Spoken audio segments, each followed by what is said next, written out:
कोल India, Bharat का कोयला king. पर सवाल यह है कि क्या इस किंग का ताज अब भी उतना ही चमक रहा है? इनके हालिया त्रिमाही नतीजे आ गए हैं और आज हम सिर्फ नंबरों की बात नहीं करेंगे, बल्कि इन नंबरों के पीछे की पूरी कहानी और भविष्य की दिशा सब कुछ समझने वाले हैं।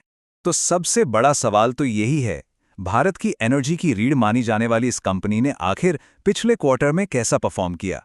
चलिए सीधे नतीजों पर ही एक नजर डालते हैं। और ये है वो हेडलाइन नंबर। 31 दिसंबर 2025 को खत्म हुई तिमाही में कंपनी का कंसोलिडेटेड नेट प्रॉफिट रहा लगभग 7,166 करोड़ रुपए। अब देखिए, सुनने में तो ये रकम बहुत बड़ी लगती है ना? लेकिन क्या ये वाकई एक अच्छी खबर है? इसे ठीक से समझने के लिए आज हम अपनी पड़ताल को 4 हिस्सों में देखेंगे। पहले Q3 का स्कोर कार्ड, फिर इन नंबरों के पीछे की असली कहानी क्या है। इसके बाद ऑडिटर की रिपोर्ट में छुपी वो जरूरी बातें जो अक्सर नजरअंदाज हो जाती हैं, और आखिर में कंपनी का भविष्य का प्लान क्या है। तो चलिए शुरू करते हैं और सबसे पहले मुख्य आंकड़ों पर ही गौर करते हैं। जैसे ही हम इन आंकड़ों की तुलना पिछले साल की इसी तिमाही से करते हैं, कहानी थोड़ी बदल जाती है। कंपनी का रेवेन्यू और मुनाफा दोनों ही गिरे हैं। रेवेन्यू देखिए, 36,858 करोड़ से घटकर करीब 34,924 करोड़ पर आ गया, और मुनाफा वो तो 8,491 करोड़ से गिरकर सीधा 7,166 करोड़ रह गया। ये गिरावट साफ दिख रही है। पिछले साल के मुकाबले मुनाफे का ग्राफ एकदम नीचे आया है। तो सवाल उठता है कि ऐसा हुआ क्यों? चलिए अब जरा और गहराई में उतरते हैं और इस गिरावट को समझने के लिए आय और खर्चों को थोड़ा और करीब से देखते हैं।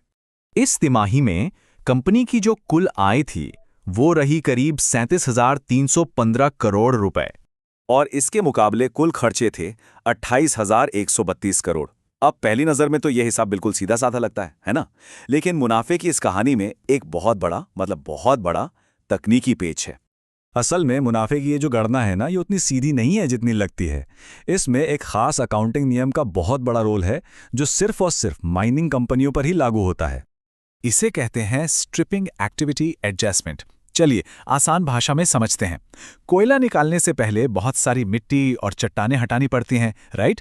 तो इस काम में जो खर्चा होता है उसे कंपनी अपने बही खातों में कैसे दिखाती है, ये उसी का एक तरीका है। ऑडिटर की रिपोर्ट ये बताती है कि इस नियम की वजह से इस तिमाही में कंपनी के खर्च कम दिखे, जिससे मुनाफा ज्यादा नजर आया। ये एक बहुत ही जरूरी तकनीकी पहलू है समझने के लिए। और अब आते हैं ऑडिटर्स की रिपोर्ट पर। ये वो हिस्सा है जहां वो बारीकियां छिपी होती हैं जिन पर निवेशकों को जरूर ध्यान देना चाहिए। देखिए, ऑडिटर ने नतीजों पर एक अनमॉडिफाइड ओपिनियन दिया है, जिसे हम क्लीन ओपिनियन भी कहते हैं। इसका मतलब है कि हिसाब किताब में कोई बड़ी गड़बड़ी नहीं मिली, लेकिन उन्होंने एम्फेसिस ऑफ मैटर नाम के एक सेक्शन में कुछ बड़े मुद्दों पर उंगली उठाई है। इसका मतलब होता है कि भाई सब ठीक है, पर इन बातों पर खास ध्यान जरूर दें। पहला बड़ा मुद्दा है कंपनी का गवर्नेंस। नियम ये कहता है कि बोर्ड में कम से कम आधे डायरेक्टर स्वतंत्र होने चाहिए, लेकिन कोल इंडिया इस शर्त को पूरा नहीं कर रहा है। ये कॉर्पोरेट गवर्नेंस और नियमों के पालन से जुड़ा एक गंभीर सवाल है। दूसरा मुद्दा सीधे सीधे पर्यावरण की कीमत से जुड़ा है। लेमरू हाथी अभयारण्य में कंपनी के कुछ कोल ब्लॉक्स हैं जहां माइनिंग पर रोक है। इस वजह से कंपनी को 553 करोड़ रुपए का नुकसान दिखाना पड़ा।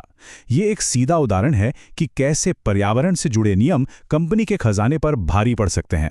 और भी कुछ चिंताएं हैं जिन पर ध्यान देना जरूरी है, जैसे कुछ सब्सिडियरी कंपनियों में महिला डायरेक्टर की कमी है। सरकार जो नए लेबर कोड ला रही है उसका कंपनी पर क्या वित्तीय असर पड़ेगा, ये अभी तक साफ नहीं है।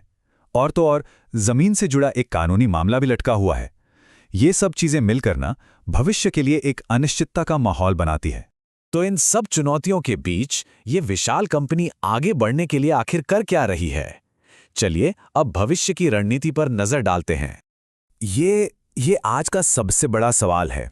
एक ऐसी कंपनी जिसका नाम ही कोल इंडिया है, उसके लिए ग्रोथ कहां से आएगी जब पूरी दुनिया धीरे धीरे कोयले से दूर जा रही है?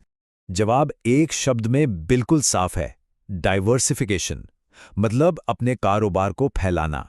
आप इसे ऐसे समझिए, कोल इंडिया एक बहुत बड़े जहाज की तरह है जो अब धीरे धीरे अपना रास्ता बदल रहा है। अपना मुख्य कोयले का काम तो जारी है, लेकिन साथ ही साथ ये नए समंदरों में भी कदम रख रहा है। और ये सिर्फ खोखले वादे नहीं हैं। कंपनी ने सोलर एनर्जी, केमिकल्स, फर्टिलाइजर्स और कोयले से गैस बनाने जैसे नए सेक्टर्स के लिए अलग-अलग कंपनियां बना दी हैं। ये दिखाता है कि कंपनी अब सिर्फ कोयले के भरोसे नहीं रहना चाहती और नए रास्ते पूरी गंभीरता से तलाश रही है। ये तस्वीर ये पूरी कहानी बयां करती है। एक तरफ है कंपनी का अतीत और वर्तमान कोयला, और दूसरी तरफ है भविष्य की तैयारी सोलर, केमिकल्स और क्लीनर टेक्नोलॉजी। ये एक बहुत बड़े रणनीतिक बदलाव का साफ संकेत है। तो कोल इंडिया आज एक बहुत ही दिलचस्प मोड़ पर है। एक तरफ उसका पारंपरिक साम्राज्य है और दूसरी तरफ भविष्य की चुनौती। कंपनी ने नए बीज तो बो दिए हैं, इसमें कोई शक नहीं, लेकिन सबसे बड़ा सवाल यही है कि क्या ये नए पौधे इतनी तेजी से बढ़ पाएंगे कि कोयले के उस विशाल पेड़ की जगह ले सकें? इसी सवाल के जवाब पर कंपनी का पूरा भविष्य टिका है।